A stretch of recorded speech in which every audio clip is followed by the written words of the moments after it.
here's a dose of some positivity for today. A new study has found that younger people tend to be happier employees than us, their older colleagues, the oldies. But Float Pay's employee well-being barometer also says they are highly financially stressed. Well, let's find out more from Float Pay's Chief People Officer, Andisa Liba. Andisa, good afternoon. Thank you very much for your time. When did you do this research? So we did this research a couple of months ago where we really drew insights both on a qualitative and a quantitative methodology.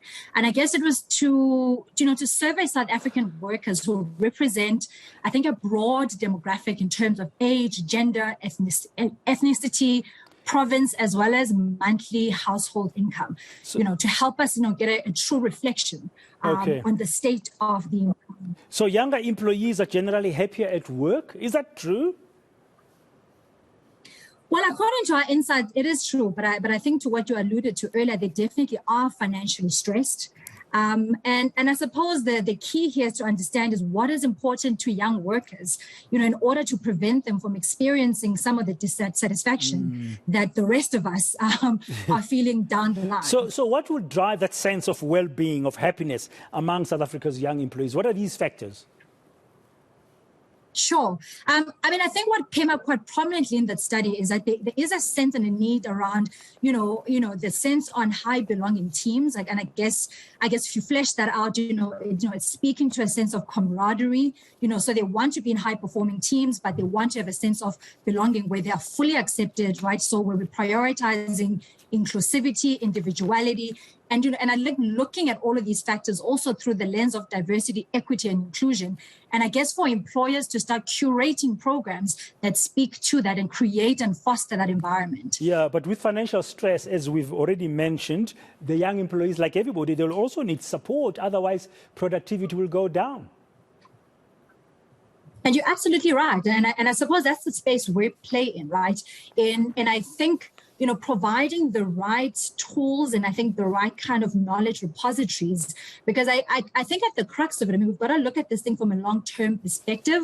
And so for us, we're really playing in that space where we're wanting to build financial resilience so that we can take people on that journey from the very time that they start earning so that they understand money, how to engage with it, because there isn't a silver bullet, right? So the answer isn't to pay people more. There are other macroeconomic factors that are at play. So it really is about, driving the right behaviors. And again, I think coupled with that, offering the right solutions that support that, that philosophy. Yeah. So what kind of interventions could an employee do to assist the young person's financial well-being? Because if they are down and out, they might not feel like up to work. It affects them. It may not even give them mental health problems. Absolutely. So I think there's short-term solves and I think there's long-term solve.